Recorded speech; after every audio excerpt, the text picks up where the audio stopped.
ကိုရှာတဲ့ငွေတစ်ချက်တိုင်းဟာသူတစ်ပါးရဲ့မျက်ရည်တွေမပါတဲ့အခါလိပ်ပြာလုံလုံတုံးရဲလာတယ်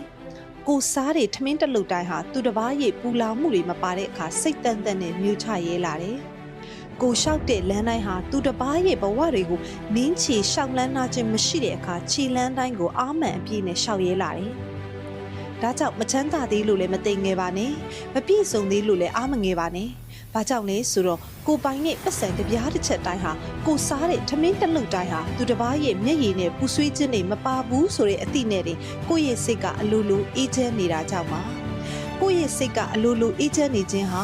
ဘဝမှာတန်ဖိုးဖြစ်မရတဲ့ချမ်းသာခြင်းတစ်မျိုးပါပဲ